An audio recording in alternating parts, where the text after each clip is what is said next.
Coucou tout le monde, c'est Laurence. Aujourd'hui, je vous fais une petite vidéo là parce que j'ai pensé à vous.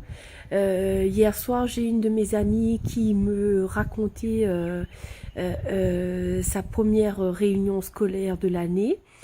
Et donc, en fait, elle tombe sur une maîtresse qui commande, qui dit aux parents que c'est elle qui commande, qu'elle crie, qu'elle a déjà prévu des punitions et que bah, c'est comme ça. C'est elle qui décide et que au prochain faux pas de vos enfants, donc il y a quand même 27 élèves dans sa classe, au prochain faux pas de vos enfants, voilà la liste des punitions que j'ai déjà prévues, donc ne soyez pas étonnés. Alors donc cette amie me dit qu'elle était outrée, choquée, qu'elle a demandé à la maîtresse qu'est-ce que eux en tant que parents pouvaient faire pour l'aider, pour que son quotidien dans la classe soit plus facile, qu'il y ait une meilleure ambiance. Et la maîtresse a répondu qu'il n'y a rien à faire, que c'est elle qui commande. Alors le résultat dans tout ça, c'est que mon amie, elle est frustrée, déçue, qu'elle est complètement chamboulée parce que elle est totalement favorable à la pédagogie positive, à prendre en compte les besoins des enfants. Donc c'est ce qu'elle fait avec ses enfants au quotidien. Et manque de peau, quand l'enfant arrive à l'école, et ben c'est plus du tout ça qui se passe. Aujourd'hui, en fait, j'ai vraiment envie de vous dire, je sais que beaucoup de mamans parmi vous vivez ces émotions.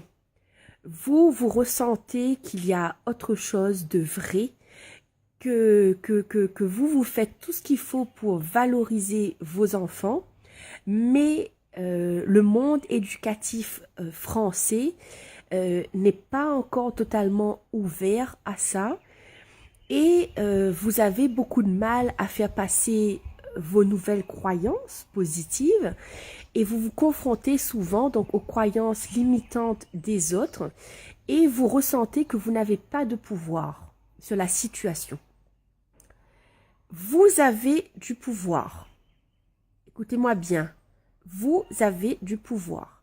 Vous êtes la maman de votre enfant et arrêtez de croire que parce que vous avez une vie professionnelle qui ne vous permettrait pas du jour au lendemain de changer vos plans, que vous devez laisser votre enfant subir ces pressions.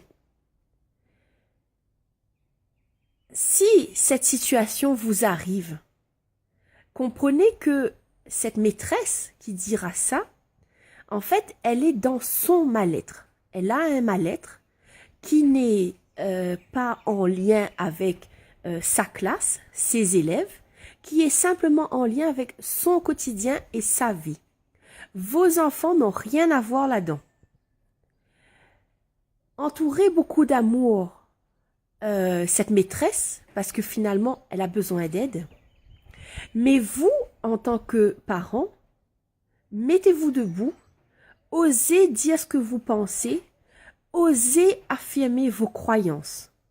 Plus il y aura de parents qui vont le faire, affirmer ces croyances positives, et plus les mentalités vont changer, plus il y aura du positif qui va arriver. Soyez-en certaines, arrêtez de croire que tout va mal, ne laissez pas la société vous faire croire ça. Voilà, j'avais vraiment envie de vous faire passer ce message aujourd'hui parce que j'ai ressenti beaucoup de détresse dans la voix de ma copine. On a pu en parler évidemment, mais j'ai tout de suite pensé à vous parce que elle n'est pas la seule dans ce cas. Il y en a plein parmi vous qui êtes dans ce cas. Et en fait, vous êtes en train de chercher des réponses. Vous êtes en train de chercher des preuves que vous n'êtes pas seul, que vous n'êtes pas sur le mauvais chemin. Et donc, mon message aujourd'hui, c'est vraiment pour vous dire, vous n'êtes pas seul, vous êtes sur le bon chemin. Allez-y, croyez en vous.